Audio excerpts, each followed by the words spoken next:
So we've been talking about build objects and the many static parts about a build object, and I've been mentioning dynamic data, but now I think we're actually ready to talk about dynamic data. Dynamic data can come from two places. It's a little confusing when you start to look at it from a file standpoint because, as we've said, we have our build.json, which houses our build objects. And then we have our data.json, which houses dynamic data. Now, since this is a file, you can think of this as your initial dynamic data. Data within here can change, can be overwritten, can be appended to, can be removed. And build objects built with dynamic data can also be updated, removed. Additional ones can be built. So the best way to think about it is if we have a list of items, we have a list of products, such like a shopping cart, for example, and we go and add an item from the catalog to the shopping cart. Well, initially, this data object may just have one dynamic piece of data that maps to the build object for the items in the cart that just says content, that just maps to the content saying empty cart. However, when we add the build object, when we actually are in the application and we add the item from the catalog into the shopping cart, an AJAX call occurs, let's say, and it returns an array with one product. That array, that object in that array that came down from the AJAX, updates the data object, the dynamic data object that populates this build object. Now that sounds confusing, and we are going to cover this over and over and over again.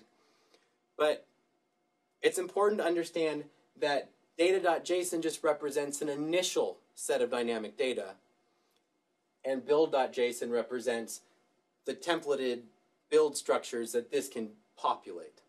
Now, data.json can have another purpose for templating commonly reused items like form fields, for example.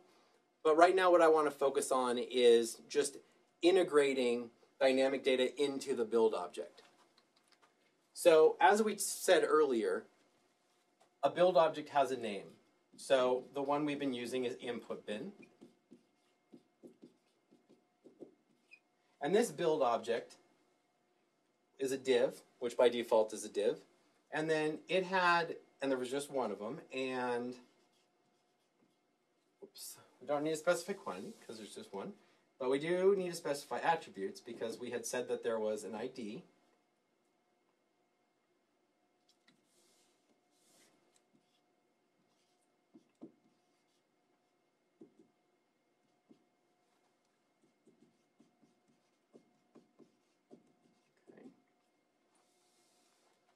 And then this had children.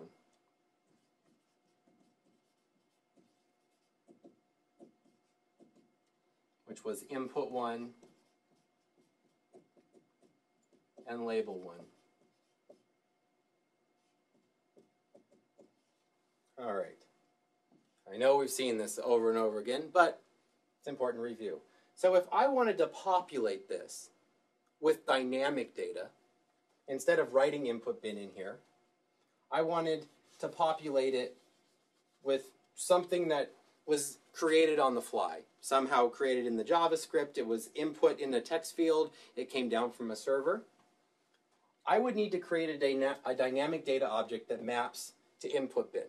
So going over to, and let's just think about the initial data structure. Going over to data.json, we would have another object over here also called input bin. Input bin, though, instead of being an object like it is here, is an array of objects. And so in here we may say ident. It does not have to be the same as this.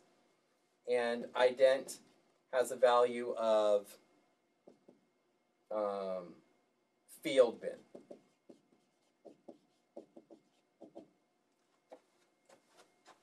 So to map this value to this ID, meaning when this input bin builds, it's filled with field bin, we say, inside quotes, data dot ident.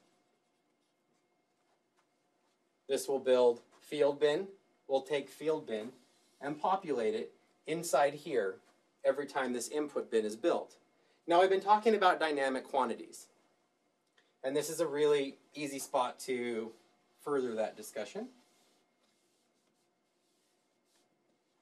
If instead of just one object inside this array existed, we had two. And in this one, we had ident equal to field box. Getting a little confusing here. So we have an array with two objects, input bin. Essentially, it's like writing quantity of 2 over here. It's going to build 2 input bins. But the first one is going to have the identification, the ID of field bin. The second one is going to have field box. So if we were to think of the actual HTML, we would end up with a div call with an ID of input bin, followed by a div with ID input, oops, I'm sorry, not input bin, field bin, and a div with ID of field box. There's no limitation to the amount of items that can go in here. It doesn't just have to be ident. It could also be name. And the name is first name.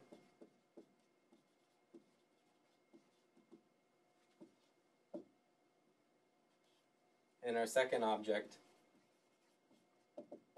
our field box,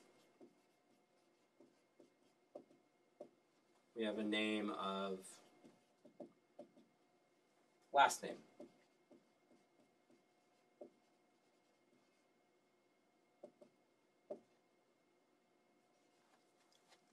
We could go over to our build object, add an additional property called name here inside attributes, and do data.name.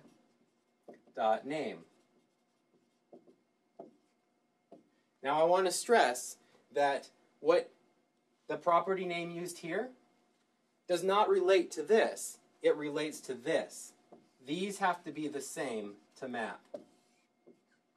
And while I try to typically be consistent, for example, if I'm populating content, I like to call it content. If I'm populating an ID, I like to call it an ID, but that's by no means necessary. It's just important that you call it here. Now, attributes, CSS, content, and maybe type can be populated with dynamic data.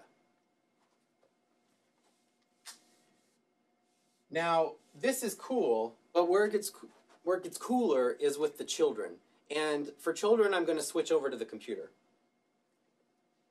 since my objects are more detailed there.